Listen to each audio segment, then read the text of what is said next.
Good evening, Mike. Good evening. Coming Sunday, you will become part of one of the greatest spectacles of international cricket, the India-Pakistan game. What is your perception about this spectacle, and are you confident that your young team can beat a powerful Indian team?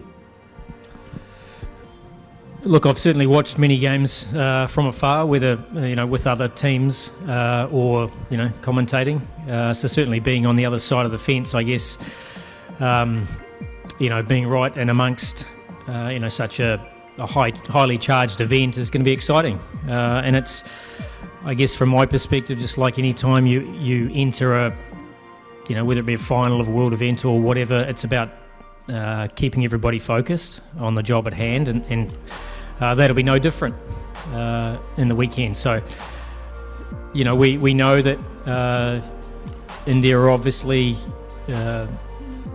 hugely confident, and rightfully so, in terms of how well they've played. But, we're very much focused on improving as a team, sort of day by day, and not getting too far ahead of ourselves. But we're well aware of the, I wouldn't say the enormity of the task, I'd say the challenge of the task ahead, and we're certainly looking forward to it. Mike, a few minutes ago you visited Dubai pitch. Is this different from Sharjah? And for tomorrow's match, have you finalized 11? No, we haven't finalised. I mean, part of that process is coming and looking at the wicket, which I've done today. So obviously coming and looking at the pitch, assessing, the differences. We've played here a bit before, very different than Sharjah in terms of the abrasiveness of the grass. So, we know the conditions pretty well. We obviously saw a little glimpse of it last night. We're playing on the same surface tomorrow. So, very much, looking forward to that. And I think within our squad, we've got the balance to deal with that. We've got, plenty of multi-skilled players, which give us a bit of flexibility. Hi, Mike. Just want to know, from the Tri-Nation series, the template that you followed, the spinners doing so well, do you think come Sunday the battle will be between the wrist spinners like Sufyan Mukim and Abrar on one side, Chakravarti and Kuldeep on other side, like they hold the key, the couple of wrist spinners of both sides? Look, I don't think you can expect that this pitch is going to spin like it did in Sharjah, and even yesterday when Kuldeep bowled, it didn't spin a huge amount. So I think whenever you got wrist spinners like that, it doesn't really matter about the surface as much. I guess the beauty of our side is we've got 5 spinners. We've got Mohammad Nawaz, who's the best spin bowler in the world at the moment, and he's been ranked that way over the last 6 months since he's come back in the side. And obviously we've had Abrar and Sufyan do as well as he has. Saim Ayub's now in the top 10 all-rounders in the world. So obviously that comes on the back of his improved performance with the ball. And Salman Ali Agha's hardly bowled, and he's obviously the test spinner for Pakistan. So, we've got a lot of spin bowling options if we think conditions suit that. If we don't, we've got, 5 seamers as well who, allow us to either go for airspeed or change a pace or reverse swing, depending on what we think the surface will provide. Mike, just 2 parts. One is, are you confident about the batting? Because, and I'm talking about obviously the Oman game and the India game. The way, we saw, there was a lot of discussion about that. Should Mohammad Haris be there or not in the lower order? And then the way, inconsistency being shown by Sahibzada and Saim. And then you have someone like, Hassan Nawaz, who's coming up with a, good performance in the past, but now again, not doing well in the tri-series, except that one game. So are you confident with the batting? And the second thing is, there's a school of thought which is saying that Pakistani batters, most of them, are not reading it from the hand. Are you concerned about that, apart from the captain Salman Ali Agha and Mohammad Nawaz? Apart from that, they are not able to pick up with the hand, from the hand of the spinners. Look, I'll answer your first question. I really don't know where that's come from and who would make that assessment. We've played against Rashid, Noor. We've played against probably the best wrist spin attack in the world on a surface that has spun square, and we managed to score 70 more than our opposition. So I'm not quite sure where that's come from. The other part, I mean, look, you're right. Like we are, it's very much a developing batting lineup, and there's a number of players who, on their day, can win you the game, but they don't have as many good days as you'd like at the moment. I think that's very fair. The thing for us, though, is we're more interested in, I guess, the sum of the parts as a batting group, and in every game in Sharjah by bar one, we were probably 20 above par. So even though there were a number of players that didn't do well on particular occasions, I'm more interested in what we end up with and how we get there. And even the final, like 120 was plenty on that pitch, and we got 140.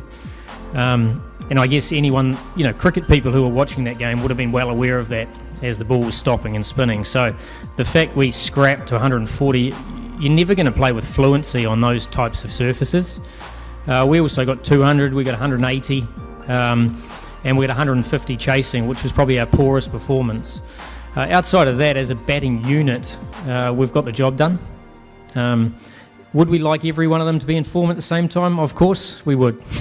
And I guess the chance playing out here, and it certainly looks like it's going to be a pretty good pitch, is for a few of those guys to find some form and play in innings that we know they can play. Hi, Mike. You are associated with Pakistan team with since the last few months. So what did you learn from the Pakistani boys? Any Urdu, Punjabi, Pashto language? Look, I've been fortunate enough to understand, not Pashto, but certainly quite a lot of Urdu.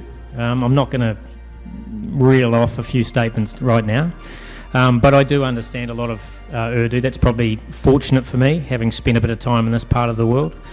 As for speaking Urdu, it's limited, but I certainly, you can't have players talking behind your back without you knowing what they're saying, so I'm certainly aware of all of those things.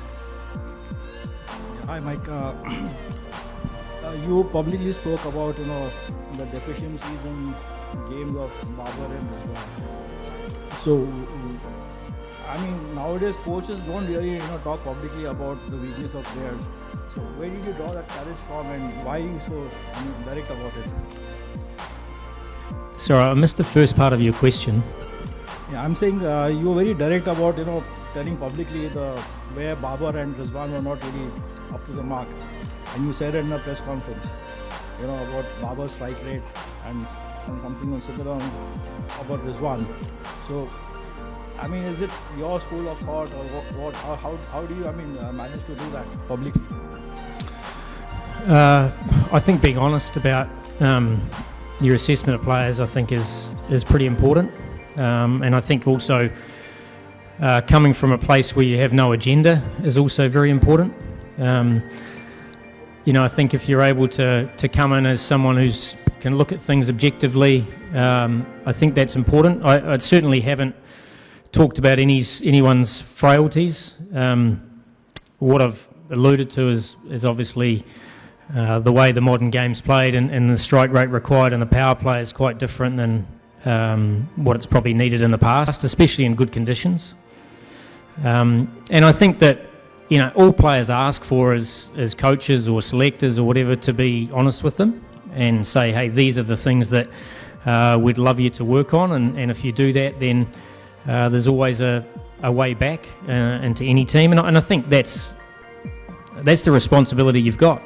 You can't, just because you like a player or you have a relationship with a player, doesn't mean you can't be honest. And I think that's all you ask, is that if players want to improve and want to contribute to the team, then you have a pretty clear role discrepancy for that, or role definition, and then it's up to players to work on those things, and that's what I ask of anybody in any team that we work on, current players and also players that are trying to fight their way back into the team. Mike, during the Tri-Series, we saw Pakistani batters hit 44 sixes but lost 37 wickets. Are both these factors, you think, good enough for progress of this team? As I said, I'm more interested in the sum of the parts. So what does the team actually achieve that particular day, and is it good enough? Because there are some times where 150 is good enough. There are one time where 190 might not be. So you've got to, as a batting unit, you've got to decide what's required to win the game, and can we get above that? That's the only thing that matters. It's not about average, strike rate, whatever. It's what does the team need to help win that game of cricket? And that's certainly the thing that, as a bowling unit, we do the same thing. You know, how can we bowl well enough to keep the opposition below par? And if we're, as a batting unit, able to get above par, then obviously there's a difference between the two. And that's pretty much what we work on. So, you know, 4s and 6s, we don't necessarily look at that. The reality is I'd far rather be a 165 for 9 than 150 for 2 at the end of 20 overs because I know what wins the game. So the only thing that matters at the end is what's your score, what's your team score.